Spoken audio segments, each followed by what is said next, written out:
اپنے کلام قرآن مجید میں ارشاد فرماتا ہے شہر رمضان الذی انزل فیہ القرآن، یعنی رمضان المبارک کا وہ بابرکت اور عظیم مہینہ کہ جس میں میں نے قرآن مجید کو نازل فرمایا۔ رمضان کا معنی کیا ہوتا ہے؟ رمضان کا مطلب کیا ہے؟ آج میں آپ کے سامنے رمضان کا وہ معنی بتاؤں گا اور اس کا وہ مطلب بیان کروں گا جس کا معنی اور مطلب شاید اس سے پہلے آپ نہیں جانتے تھے۔ رمضان کا معنی ہے جل جانا، جل کر راکھ ہو جانا۔ اب کیا چیز جلتا ہے؟ کیا چیز جل کر راکھ ہوتا ہے؟ تو اللہ تبارک و تعالی ارشاد فرماتا ہے کہ جو انسان، جو میرا بندہ رمضان المبارک کے مہینے میں رمضان کے روزے کو رکھتا ہے تو اللہ تبارک و تعالی اس روزے کے سبب اس کی برکت سے بندے کے گناہوں کو جلا کر راکھ فرما دیتا ہے۔ اس لیے اللہ تبارک و تعالی نے اس ماہ رمضان المبارک کا نام رمضان خود قرآن مجید میں ارشاد فرمایا کہ جس کا معنی ہے جل جانا، جس کے ذریعے بندے کے گناہوں کو جلا کر راکھ کر دیا جاتا ہے۔ اسی طرح حضرت سیدنا ابو ہریرہ رضی اللہ تعالی عنہ سے روایت ہے کہ میرے آقا صلی اللہ تعالی علیہ وسلم ارشاد فرماتے ہیں من صام رمضان ایمانا و احتسابا غفر له ما تقدم من ذنبه، یعنی حضور اکرم صلی اللہ تعالی علیہ وسلم ارشاد فرماتے ہیں کہ جو اچھی نیت کے ساتھ، سچے دل کے ارادے کے ساتھ اللہ تبارک و تعالی کے لیے پورے ایمان کے ساتھ رمضان المبارک کے مہینے کے روزے کو ادا کرتا ہے تو اللہ تبارک و تعالی اس کے پچھلے تمام گناہوں کو معاف فرما دیتا ہے۔ حضور اکرم صلی اللہ تعالی علیہ وسلم ارشاد فرماتے ہیں کہ جب رمضان المبارک کا مہینہ آتا ہے تو اللہ تبارک و تعالی کا عرش پہلے آسمان پر آ جاتا ہے اور اللہ تبارک و تعالی اپنے بندوں کی طرف مخاطب ہو کر ارشاد فرماتا ہے کہ ہائے کوئی میرا بندہ کہ جو مجھ سے روزی مانگے، جو مجھ سے رزق کوئی مانگے، جو مجھ سے کوئی اولاد مانگے، اگر کوئی مجھ سے رزق مانگے گا تو میں اس کے رزق میں اضافہ کر دوں گا، اگر کوئی مجھ سے روزی مانگے گا تو میں اس کو روزی عطا کروں گا، اگر کوئی مجھ سے حلال رزق طلب کرے گا میں اس کو رزق عطا کروں گا، اگر کوئی مجھ سے دولت مانگے گا میں اس کو دولت عطا کروں گا، اگر کوئی مجھ سے زندگی مانگے گا تو میں اس کو زندگی عطا کروں گا، اگر کوئی مجھ سے شفا مانگے گا میں اس کو شفا عطا کروں گا، اگر کوئی مجھ سے اپنی پریشانی دور کرنے فرمائے گا تو میں اس کی پریشانیوں کو دور کر دوں گا، اگر کوئی مجھ سے سچی توبہ کرے گا تو میں اس کے گناہوں کو معاف فرما دوں گا، اگر کوئی مجھ سے آسانیاں مانگے گا میں اس کو آسانیاں فراہم کروں گا، اگر کوئی مجھ سے آخرت مانگے گا، اگر کوئی مجھ سے گناہوں کی تلافی کرے گا تو میں اس کے گناہوں کو معاف فرما دوں گا۔ اس لیے کہ رمضان میرا مہینہ ہے، جو بندہ مجھ سے طلب کرے گا، جو حاجت مانگے گا میں اس کی تمام ضرورتوں اور حاجتوں کو پوری فرما دوں گا۔ ایسا بابرکت مہینہ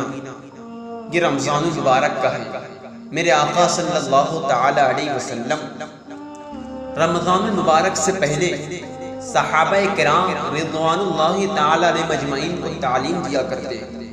اور رمضان کے استقبالیہ خطبہ دیا کرتے کہ صحابہ کس طرح تمہیں رمضان المبارک کے مہینے کو گزارنا ہے، کس طرح ان کے روزوں کو ادا کرنا ہے، کس طرح تیاری کرنا ہے۔ حضور پہلے سے خطبہ دیا کرتے۔ میں اللہ کے رسول صلی اللہ تعالی علیہ وسلم کے ان خطبوں کو آپ کے سامنے بیان کرنا چاہتا ہوں۔ ابھی رمضان کا مہینہ شروع ہونے میں 2-3 دن باقی ہیں،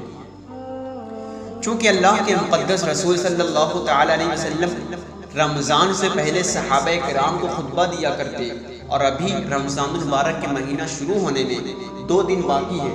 تو چونکہ حضور کا رمضان سے پہلے خطبہ دینا حضور کی سنت ہے، میں حضور کا وہ خطبہ آپ کے سامنے بیان کرتا ہوں، تو میں گویا میں حضور کی سنت اپنا رہا ہوں اور آپ سارے لوگ بیٹھ کر سن رہے ہیں، گویا آپ صحابہ کرام کی سنت پر عمل کر رہے ہیں۔ میرے آقا صلی اللہ تعالیٰ علیہ وسلم کے ان خطبوں کو آپ غور سے سنیں اور اسی پر عمل کرنے کی کوشش کریں۔ میرے آقا صلی اللہ تعالیٰ علیہ وسلم صحابہ کرام کو تعلیم دیا کرتے، خطبہ دیا کرتے۔ حضور صلی اللہ تعالیٰ علیہ وسلم ارشاد فرماتے ہیں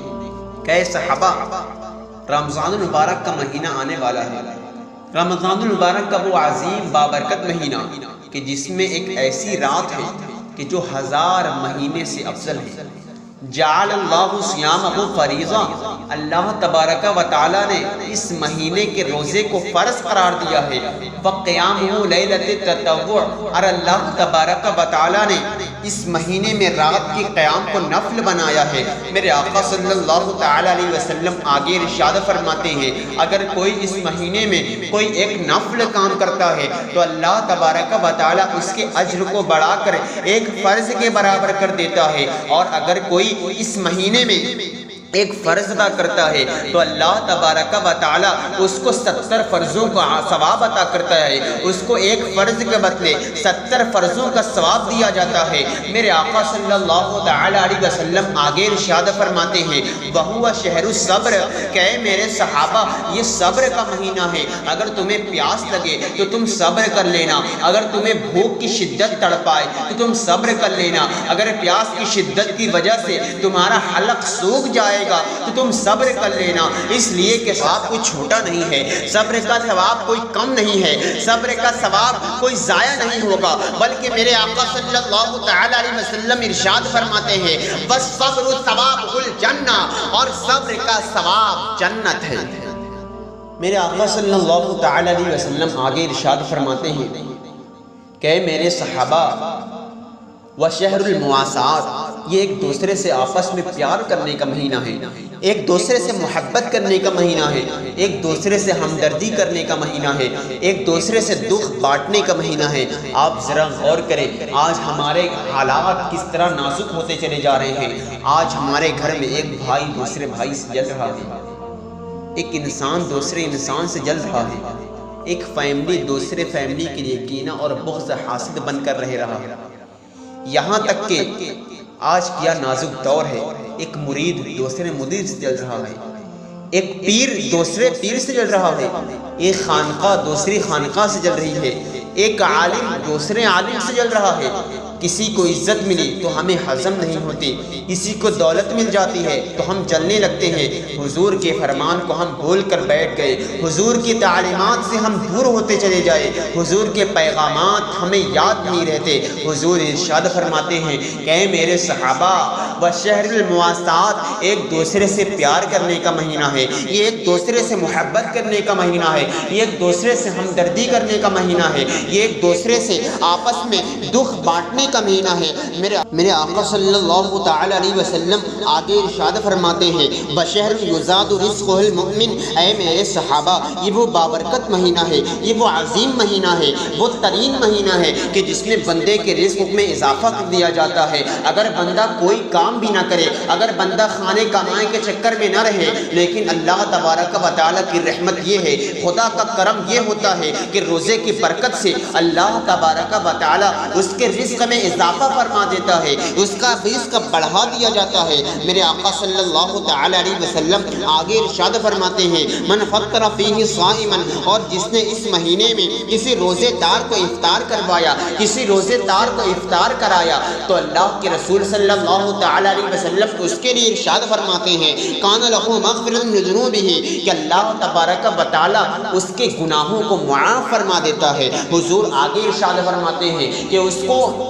جہنم کی آگ سے اللہ تبارک و تعالیٰ آزاد فرماتا ہے۔ وَكَانَ لَهُ مِثْلَ أَجْرٍ، اور اللہ تبارک و تعالیٰ کی شان رحیمی یہ ہے کہ اللہ تبارک و تعالیٰ اس کے اجر میں کوئی کمی نہیں کرتا۔ جتنا روزہ رکھنے والوں کو ثواب اللہ تعالیٰ عطا کرتا ہے، اسی طرح ثواب روزہ افطار کرانے والے کو بھی اللہ تبارک و تعالیٰ ثواب دیتا ہے۔ جتنا ثواب روزہ رکھنے والوں کو ملتا ہے اتنا ہی ثواب روزہ افطار کروانے والوں کو ملتا ہے، اور اس کے اجر میں کوئی کمی نہیں کی جاتی۔ ہے اس کے اجر میں کچھ کم نہیں کیا جاتا۔ صحابہ کرام جو خطبہ حضور کا سن رہے تھے، صحابہ کرام جو اپنے دل کی جمائی سے، اپنے کان کی غور سے سن رہے تھے، صحابہ کرام حضور کی باتوں پر عمل کرنے کی کوشش کرنے کے لیے صحابہ کرام خطبہ سن رہے تھے۔ صحابہ کرام عرض کرتے ہیں قلنا یا رسول اللہ، اے اللہ کے رسول صلی اللہ تعالی علیہ وسلم، آقا ہم میں سے ہر شخص تو ایسا نہیں ہے کہ جو تمام انسان کو روزہ افطار کروائے، ہم میں تو کچھ غریب بھی ہیں، کچھ مسکین ہیں، کسی کو اپنے کھانے کا بھی پیسہ نہیں ہے، یا رسول اللہ وہ لوگ کیسے روزہ افطار کروائیں؟ میرے آقا صلی اللہ تعالی علیہ وسلم بڑا ہی پیارا جواب دیتے ہیں کہ میرے صحابہ گھبرانے کی ضرورت نہیں ہے، تمہیں پریشان ہونے کی ضرورت نہیں ہے، اس کو بھی اتنا ہی اجر دیا جائے گا اگر کوئی روزہ افطار کروائے دودھ کے ایک گھونٹ کے ذریعے اور تمرتن یا ایک کھجور کے ذریعے، تو اللہ تبارک و تعالی اس کو بھی اتنا ہی ثواب عطا کرے گا۔ اور اگر کوئی، میرے آقا صلی اللہ تعالی علیہ وسلم آگے ارشاد فرماتے ہیں کہ اگر کوئی کسی کو پیٹ بھر کر افطاری کروائے گا، کسی کو سیراب کر کے پیٹ بھر کر افطاری کروائے گا، تو اس کے لیے میرے آقا صلی اللہ تعالی علیہ وسلم ارشاد فرماتے ہیں کہ اس کو حوض کوثر سے جام پلایا جائے گا، یہاں تک کہ وہ جنت میں داخل ہو جائے گا، اور جنت میں داخل ہونے کے بعد 50,000 سال کا دن ہوگا، اسے دوبارہ پیاس نہیں لگے گی۔ جس نے جام کوثر پی لیا پھر اس کے بعد پیاس کی شدت نہیں تڑ پائے گی، اس کو پیاس نہیں لگے گی۔ کیسا بابرکت مہینہ ہے، کیسا مبارک مہینہ ہے کہ روزہ افطار کروانے والے کو کتنا ثواب ہے۔ میرے آقا صلی اللہ تعالی علیہ وسلم مزید آگے ارشاد فرماتے ہیں وَهُوَ شَهْرُ أَوَّلُ رَحْمَةٍ، حضور فرماتے ہیں کہ اس مہینے کا پہلا عشرہ رحمت کا ہے۔ دوسرا عشرے کے بارے میں حضور ارشاد فرماتے ہیں وَأَوْسَطُهُ مَغْفِرَةٌ، اور فرماتے ہیں کہ درمیانی عشرہ مغفرت ہے، اور آخر میں حضور ارشاد فرماتے ہیں اور آخری جو عشرہ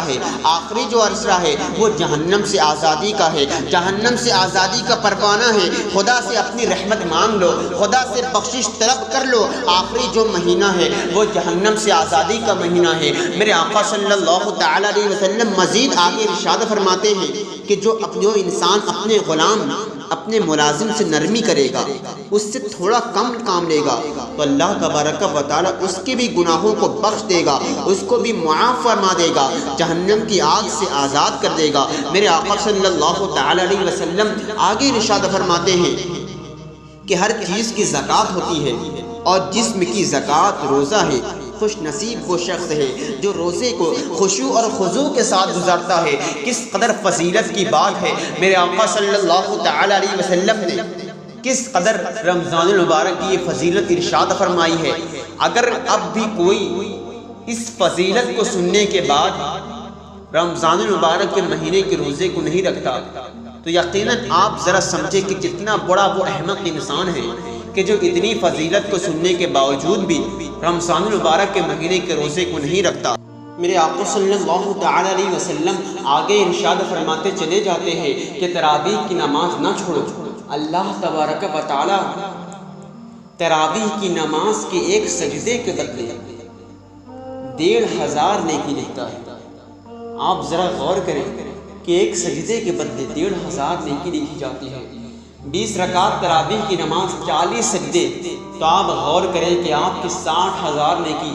آپ کے نامہ اعمال میں تراویح کے بدلے لکھی جاتی ہے، اور جنت میں ایک سرخ یاقوت کے محل عطا کیے جاتے ہیں۔ کتنا عظیم ترین مہینہ ہے، کتنا بابرکت مہینہ ہے، کتنا روحانی مہینہ ہے، کتنا خدا کی کرم نوازی مہینہ ہے۔ اللہ تبارک و تعالی ہم سب کو اس مہینے میں خدا کی عظمت، خدا کی رحمت، خدا کی فیض اور اس کی کرم نوازی سے مالا مال فرمائے، اور رمضان المبارک کے مہینے میں ہمیں تمام روزوں کو اچھی خالص نیت کے ساتھ، ایمان و احتساب کے ساتھ اللہ تبارک و تعالی کی رضا کے لیے روزہ رکھنے کی توفیق عطا فرمائے۔ آمین وآخر دعوانا۔